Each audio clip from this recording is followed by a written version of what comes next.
আরও নতুন ভিডিও দেখতে চান? তাহলে অবশ্যই আজই সাবস্ক্রাইব করুন আমাদের ইউটিউব চ্যানেল সংবাদ বিশ্ব বাংলা। নমস্কার, আপনারা দেখছেন সংবাদ বিশ্ব বাংলা আর আপনাদের সঙ্গে আমি সোমনাথ। আমরা চলে এসেছি আমাদের বিশেষ অনুষ্ঠান লোকসভায় লক্ষ্যভেদ নিয়ে। আর আজকের যে বিষয়টার দিকে আমরা নজর রাখব, সকাল থেকেই কিন্তু শুরু হয়েছে গোটা দেশের মতো আমাদের রাজ্যেও দ্বিতীয় দফায় ভোট গ্রহণ। পুরো বিষয়টি নিয়ে আমরা আলোচনায় আসবো। তার আগে আমাদের স্টুডিওতে যারা উপস্থিত আছেন আমাদের অতিথিদের সঙ্গে আমি আলাপ করে দেবো। আমার ঠিক বাঁদিকেই আছেন জয়দীপ ভাদুরী, সাধারণ সম্পাদক প্রদেশ যুব কংগ্রেস।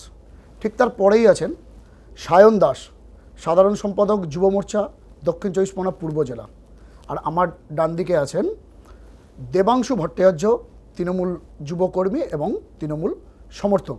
আপনাদের প্রত্যেককেই আমাদের সংবাদ বিশ্ব বাংলা স্টুডিওতে স্বাগত। অনুষ্ঠান শুরু করব। আজকে পশ্চিমবঙ্গের, বিশেষ করে উত্তরবঙ্গের তিনটি আকর্ষণীয় কেন্দ্রে ভোট গ্রহণ শুরু হয়েছে সকাল থেকে: দার্জিলিং, জলপাইগুড়ি এবং রায়গঞ্জ। কিন্তু সকাল থেকে আমরা যেটা দেখতে পাচ্ছি, প্রতিটা জায়গা থেকেই কিন্তু অশান্তির খবর আসছে। অভিযোগ পাল্টা অভিযোগ শুরু হয়েছে। আমি প্রথমেই যাব দেবাংশুর কাছে। দেবাংশু, এই যে ভোট হচ্ছে তিনটি কেন্দ্রে, সকাল থেকেই কিন্তু আমরা অশান্তির খবর পাচ্ছি। বিজেপি, কংগ্রেস, বামেরা প্রত্যেকেই কিন্তু তোমাদের বিরুদ্ধে, একদম স্পেসিফিক শাসক দল তৃণমূলের বিরুদ্ধে অভিযোগ তুলছে, আঙুল তুলছে এবং নির্বাচন কমিশনের দ্বারস্থ হয়েছে। বিষয়টিকে তুমি কিভাবে দেখছো? দেখুন, প্রথমে একটা কথা বলি, নির্বাচনে কোনো রকম অশান্তি কাম্য নয়, সেটা যে রাজনৈতিক দলই করুক না কেন। কিন্তু এখন বিষয়টা হচ্ছে, বাম, কংগ্রেস, বিজেপি এদের একটা স্বভাব হয়ে দাঁড়িয়েছে বর্তমানে পায়ের তলার থেকে মাটিটা সরে গেছে বুঝতে পেরে একটা নির্দিষ্ট দিকে অভিযোগ করে। দেখুন, আজকে মোহাম্মদ সেলিমের গাড়ি আক্রান্ত হয়েছে। আমরা প্রত্যেকে জানি রায়গঞ্জ কেন্দ্রটা নিয়ে বাম কংগ্রেসের যে তারা লিভ টুগেদারে থাকবে, বিয়ে করবেন না, এই যে সিদ্ধান্তটা তারা নিয়েছিলেন আর কি, তো সেই সিদ্ধান্তটা মেনলি ঝামেলার সূত্রপাত কিন্তু রায়গঞ্জ লোকসভাকে কেন্দ্র করে দীপা দাসমুন্সি এবং মোহাম্মদ সেলিমের মধ্যে। আমার তো যতদূর মন বলছে, এবং ওখানকার সাধারণ মানুষকেও আপনি যদি জিজ্ঞাসা করেন হয়তো বুঝতে পারবেন, কে বলতে পারে মোহাম্মদ সেলিমকে এই আক্রমণের পেছনে দীপা দাসমুন্সি নেই? হতেই পারে তার রাগের অন্যতম কারণ থাকতে পারে, কারণ দীপা দাসমুন্সি মাত্র 1634 ভোটে হেরে গিয়েছিলেন লাস্ট লোকসভা নির্বাচনে। আর বাকি রইল বিজেপির কথা, বিজেপির কথা তৃণমূল কখনো একজন করে বলুন, দর্শকদের শুনতে সুবিধা হবে। আপনার সময় ইন্টারাপ্ট করবেন, আপনি আপনার আচ্ছা, বাকি রইল বিজেপির কথা। দেখুন, মেনলি এর আগে যে নির্বাচনগুলি হয়েছে তার মধ্যে অন্যতম আলিপুরদুয়ার, কোচবিহার এবং আজকে জলপাইগুড়ি, আপনার রায়গঞ্জ এবং দার্জিলিং, এর মধ্যে যদি আপনি দেখেন এই তিনটে কিন্তু 1-1-1 ছিল, বাম, তৃণমূল এবং কংগ্রেস। হ্যাঁ, তার মধ্যে রায়গঞ্জ যত বড় রাজনৈতিক পণ্ডিতই হোক, তার পক্ষে কিন্তু রায়গঞ্জটা প্রেডিক্ট করা খুব মুশকিল। চারটে রাজনৈতিক দলের মধ্যে যে কেউ পেয়ে যেতে পারে, কিন্তু এখানে তৃণমূল একটু এগিয়ে রয়েছে। কিন্তু আপনাদের একটা কথা বলুন, বাংলাদেশ থেকে শিল্পী এনে প্রচার করাচ্ছেন। আচ্ছা, একটা কথা বলুন তো, আমার একটা কথা বলুন, আজকে যখন সত্যজিৎ রায়ের সময় থেকে কত বিখ্যাত বিখ্যাত সিনেমা আমরা দেখেছি, বাংলাদেশের শিল্পীরা, বলতে দিন, বাংলাদেশের শিল্পীরা আমাদের পশ্চিমবঙ্গে, আমাদের টলিউডের শিল্পীরা বাংলাদেশে গিয়ে সিনেমা করছে। বাংলাদেশের শিল্পীরা টলিউডে যায় আহসানের মুভি, আমরা বিজয়া দেখেছি, দেখেছি। এখানকার মানুষ বাংলাদেশের সিনেমা দেখেন, তাই সেখানকার মানুষদের একটা চাহিদা রয়েছে। তাহলে সংখ্যালঘু এলাকা হলে তাহলে বাংলাদেশে নায়ক আনবো কেন? যখন মিঠুন চক্রবর্তী বলেননি তো সংখ্যাগুরু নিয়ে কেন প্রচার হচ্ছে? এই প্রশ্ন কেন করেননি? না, ওই একই বসিরহাটে 2014 মিঠুন চক্রবর্তী প্রচার করেছিলেন, আপনারা কেন প্রশ্ন তোলেননি? 2014 সালে আপনার উত্তর দিনাজপুরে মিঠুন চক্রবর্তী প্রচার করেছিলেন, তখন কেন বলেননি? কেন হিন্দু অ্যাক্টরকে দিয়ে প্রচার করা হচ্ছে? কেন তখন আমি আসবো কিছুতে সাম্প্রদায়িক আপনাদের স্বভাব। জবাব দিয়েছে, আগামী দিনে গোটা ভারত। দেবাংশু আরে আমাকে প্রোগ্রামটা পরিচালনা করতে দিতে হবে। আমি প্রশ্নটা আমি আসবো নিশ্চয়ই, বাংলাদেশি শিল্পী বিষয়টিতে নিশ্চয়ই আসবো, আমার মাথায় আছে বিষয়টি। দেবাংশু, আমি উত্তর নেব। শাসক দলও বলেছে, শাসক দলের পক্ষ থেকে প্রতিনিধিত্ব করছে। আমি প্রথমে কংগ্রেসের কাছে যাব, যেহেতু ওই সিটটাও কিন্তু স্পেসিফিক বলেছে যে রায়গঞ্জ সিটটার জন্যই কিন্তু ওর কথা অনুসারে লিভ টুগেদারটা হলো না। আপনি বলুন। দেখুন, প্রথম কথা হচ্ছে, প্রত্যেক কটি রাজনৈতিক দল চায় নির্বাচনের প্রতিদ্বন্দ্বিতা করতে এবং জিততে, সংক্ষেপে বলতে হবে। এবং সেই জায়গায় উনি যে অভিযোগটা আনলেন লিভ টুগেদারের অভিযোগ, এটা সেরকম নয়, মার্জিন ছিল 1600 ভোটের। রায়গঞ্জের শুধু লিফট টুগেদার অভিযোগ, রায়গঞ্জে মোহাম্মদ সেলিমের ওপর হ্যাঁ। শাসক দলের ওপরেই তো আপনারা আঙুল তুলছেন সকাল থেকে, সব বিরোধী দল। ও কিন্তু দেবাংশু কিন্তু আপনার বিরুদ্ধে অভিযোগ তুলেছে যে হয়তো দীপা দাস মুন্সির লোকই মোহাম্মদ সেলিমকে আক্রান্ত করেছে। একেবারেই নয়।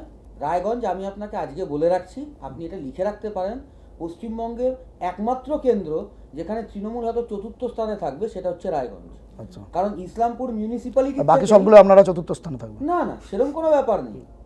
বাকি বহু কেন্দ্র আছে আমরা জিতবো, কিন্তু তৃণমূলের অপ্রত্যাশিত রেজাল্ট হবে রায়গঞ্জে।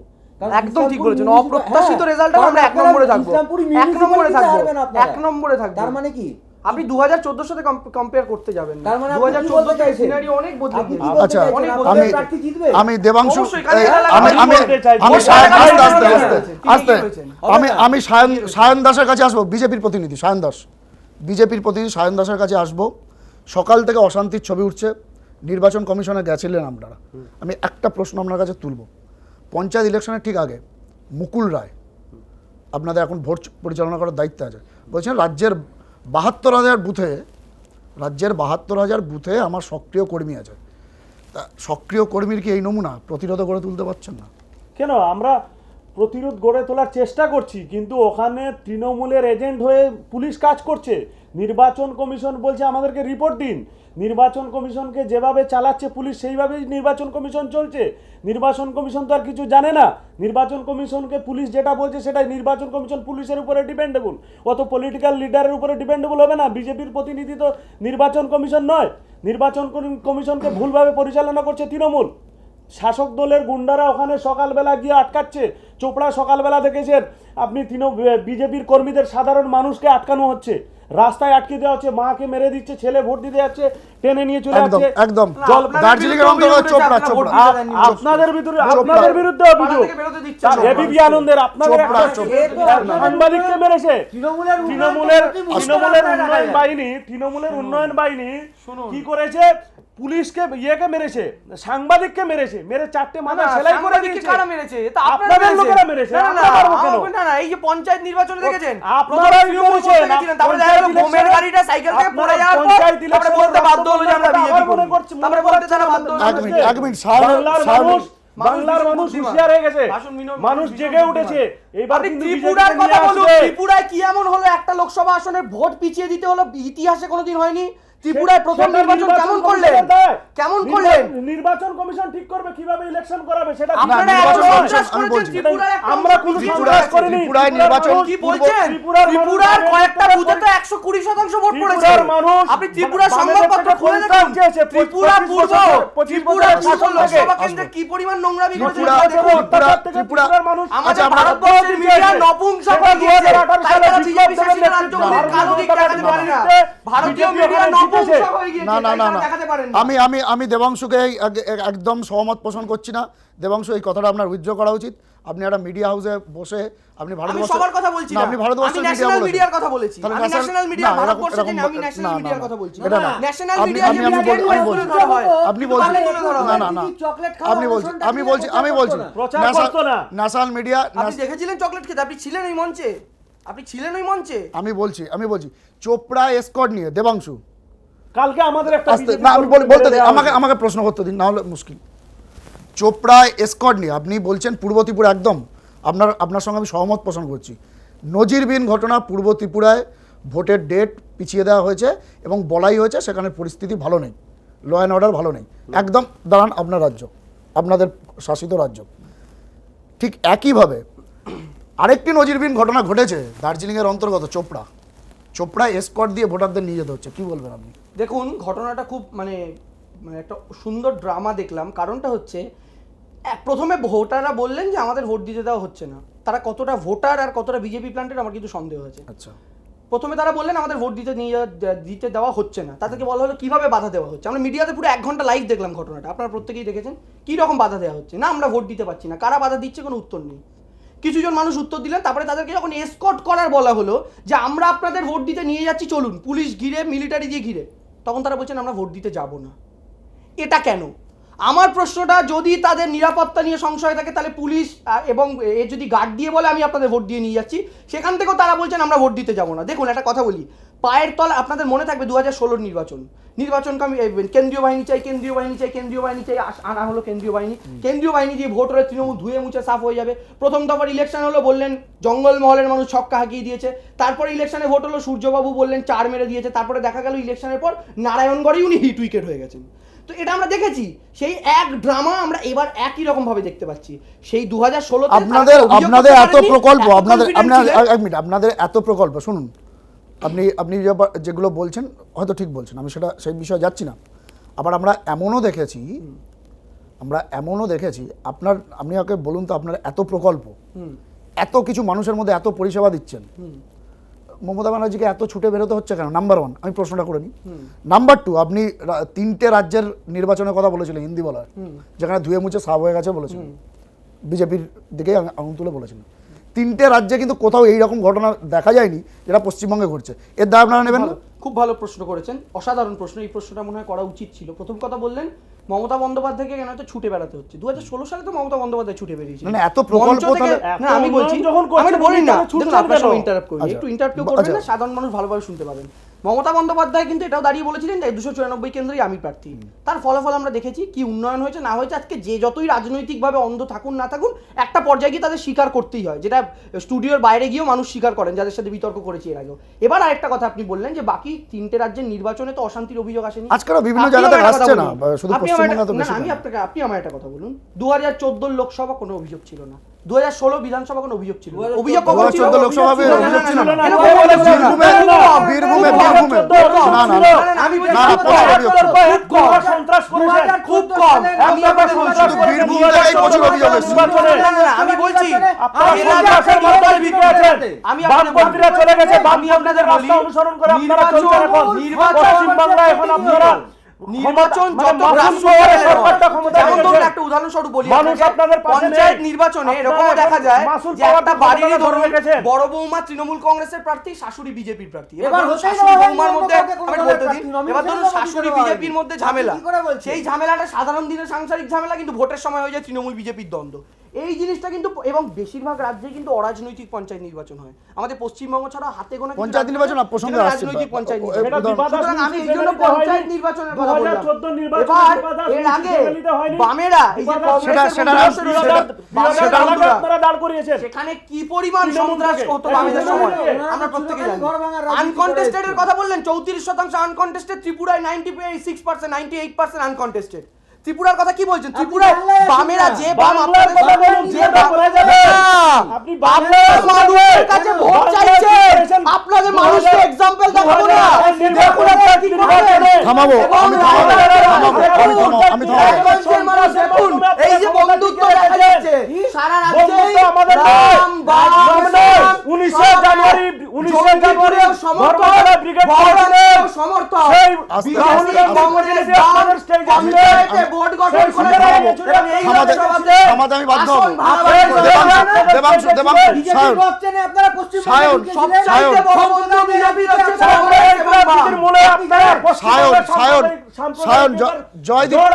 জয়দীপ সায়ন দাস, প্লিজ পঞ্চায়েত ইলেকশনে একটা সবচাইতে বড় দুই বন্ধু আসামে একসাথে পঞ্চায়েত গঠন করেছে, আমি আসবো আজকালকার দিনে ডিসক্লেমার চালানো আমি গঠবন্ধন করেছে ওই পঞ্চায়েতে বাঁচার জন্য, বাঁচার তাগিদে তৃণমূলের সন্ত্রাসের হাত থেকে বাঁচার জন্য করেছে গঠবন্ধন। স্বীকার করলেন বাম কংগ্রেস বিজেপি পঞ্চায়েত গঠন করেছে, কোন স্বীকার করলেন আমাকে অনুষ্ঠানটা পরিচালনা করতে দিতে হবে। আমি সায়নের কাছে আসবো। আমি দেবাংশু বলতে দিতে হবে না, সবাই শুনছে। মমতা বন্দ্যোপাধ্যায় আজকের মালদায় জনসভা করতে গেছিলেন। তিনি একটা নতুন শব্দ বলেছেন, এনআরসি নিয়ে আপনার বিরুদ্ধে অভিযোগ তুলেছেন, তিনি তুলে আসছেনও এবং আন্দোলনও তিনি করছেন। উনি একটা নতুন শব্দ এনআরসির পাল্টা হিসাবে এনবিসি, মানে ন্যাশনাল বিদায় সার্টিফিকেট নরেন্দ্র মোদীকে দিয়ে দেওয়া হবে। কি বলবেন আপনি? আমাকে একটুখানি সময় দিন। প্রথমে আপনি কি বললেন? এনআরসি, তাই তো? ভারতীয় জনতা পার্টি সংসদে একটা বিল এনেছেন, নরেন্দ্র মোদী একটা বিল এনেছেন যে বাংলাদেশ থেকে আসা উদ্বাস্তু হিন্দু হিন্দুদের নাগরিকত্ব দেয়া হবে। বাংলাদেশ, পাকিস্তান এবং আফগানিস্তান। আফগানিস্তান বিশেষ করে এখানে পশ্চিমবাংলা। না, আমি এনআরসি নিয়ে ব্যাখ্যা শুনতে চাই না, আমি এনআরসি নিয়ে ব্যাখ্যা শুনতে চাই না। উনি বলে দিয়েছেন আপনাদের বিদায় হবে, আপনি বলুন। দিদিকে বলুন, দিদির এখানে প্রতিনিধি আছে, এই স্টুডিওতে বসে বলছি 23 তারিখে বিকেলে 4টের পরে, 2টোর পরে তো উল্টোপন্থী চালু হয়ে যাবে, আর 4টের পরে দেখবেন দিদির বাড়িতে আর নেই কিছু, মানে মিডিয়া সব চলে আসবে মুরলীধর লেনে, সব শেষ। এটা জিজ্ঞাসা করতে যে আপনাদের 22 আসন আপনারা শূন্য পেলেন, আমরা 22টা যাবে, 27টা পাবো, 27টা, সর্বনাশ। 27 হ্যাঁ ঠিক আছে, আমাদের সর্বভারতীয় সকলেই যখন সভাপতি পোলাও কালকে রান্না বলেছেন, করবেন ঘি কেন কম দেবেন? সর্বভারতীয় সভাপতি আজকে তিনটে সিটে, আজকে তিনটে সিটে কি হবে? আজকে তিনটে সিটে তিনটেই আমরা জিতছি, তিনটেই পাবে। জলপাইগুড়ি জিতছি, দার্জিলিং তো জিতবো, ওটা তো 100% জিতবো। তা আপনাদের জিএনএলএফ গোর্খা জনমুখ, আমি একটু মজার কথা বলি। সবাই আমাদেরকে সাধারণ মানুষ পাহাড়ে, সুরিন্দর সিং আলুওয়ালিয়া, সায়ন্দা, শুনতে হবে, সুরিন্দর সিং আলুওয়ালিয়া আপনাদের ক্যান্ডিডেট ছিলেন, জিতেছিলেন, সে যেভাবে হোক মোর্চা সমর্থক নিয়ে ওটা নিয়ে জিতেছিলেন। তো সেই মোর্চাও নেই, বিমল মানে সেই রামও নেই, সেই অযোধ্যাও নেই। যা বলতে দিন আমাকে, সেই মোর্চা এখন তৃণমূলের সাথে, বিনয় তামাং আপনাদের যে যিনি কাণ্ডারি আপনাদের, হ্যাঁ বিক্ষুব্ধ মোর্চা, যাই হোক, হ্যাঁ জিতেছিলেন। তো তাকে হঠাৎ ওখানকার টিকিট দেওয়া হলো না কেন? এবং একটা সময় নিরুদ্দেশ সম্পর্কে কার্সিয়াং না কালিম্পং থানায় তার বিরুদ্ধে মজা করেই হোক যেভাবেই হোক করা হয়েছিল, যে তাকে সংকটের, সেই চরম সংকটের সময় তাকে খুঁজে পাওয়া যায়নি। এরপরে আপনি দার্জিলিং কোন অঙ্কে বলছেন জিতবেন, যদি বুঝিয়ে দেন। সুরেন্দর সিং আলুওয়ালিয়া সেন্ট্রালের মিনিস্টার, কেন্দ্রীয় মন্ত্রিসভায় মন্ত্রী, ওই জন্য জিতবেন। ব্যস্ততার কারণে ওনাকে সবচেয়ে বেশি ওখানে সময় দিতে হয়। উনি নিশ্চয়ই দার্জিলিং এর জন্য কাজ করেছেন। আর দিদি ওখানে কি করেছেন না, সুরিন্দর সিং, আমি আমার প্রশ্নটা ধরতে হবে। সেন্ট্রালের মিনিস্টার প্রধানমন্ত্রীর থেকে তো বেশি ব্যস্ত নয়, বলতে দেন। আপনার অমিত শাহ, বলতে দিন অমিত শাহ থেকেও বেশি ব্যস্ত, রাজনাথ সিং এর থেকে। উনি দার্জিলিংয়ে গিয়ে তো একটা মিটিং করে বলতে পারতেন। আর সেন্ট্রালের মিনিস্টার হওয়ার সময় ভোটে দাঁড়াবার কে, উনি দার্জিলিং থেকে কেন দাঁড়ালেন না? আমাদের দেখুন সর্বভারতীয় দল নেতৃত্ব, মানে আমাদের সারা ভারতে যেখানে যে ইচ্ছা দাঁড়াতে পারে, যে আমাদের পার্টি যেখানে যাকে দাঁড় করাবে, যেখানে পার্টি যাকে দাঁড় করাবে সেখানেই দাঁড়াবে। তো আমাদের নেতৃত্ব, সেন্ট্রাল নেতৃত্ব, নির্বাচন কমিটি, দার্জিলিং এ দাঁড়ালে উনি হেরে যেতেন না, হারবেন কেন? তাহলে দাঁড়ালো পার্টি, আমাদের নেতৃত্ব মনে করেছেন ওনাকে ওখানে জিএনএলএফ এবং গোর্খা জনমুক্তি মোর্চার সমর্থনে ওনারা যে নামটা প্রস্তাব পাঠিয়েছে সেই নামটাই ওখানে অ্যাপ্রুভাল দিয়েছে দিল্লি। তো সেই জন্য সুরেন্দর সিং আলুওয়ালাকে দুর্গাপুরে দেওয়া হয়েছে। এটা আপনাদের আভ্যন্তরীণ ব্যাপার। আমি কংগ্রেসের কাছে যাব, দুর্গাপুরে উনি জিতবেন, কংগ্রেসের দুর্গাপুরেও জিতবেন। আর দার্জিলিং, আজকে স্টুডিওতে বসে বলছি, দার্জিলিং আমরা জিতবো। তৃণমূলের ওখানে অস্তিত্ব থাকবে না, বিনয় তামাং বলে কিছু থাকবে না নির্বাচনের পরে, আপনারা দেখে নেবেন। আচ্ছা, আমি কংগ্রেসের কাছে আসব। কংগ্রেস আর কংগ্রেসের কাছে, দার্জিলিং এ দার্জিলিং এ তৃণমূলের থেকে কংগ্রেস বেশি ভোট পাবে।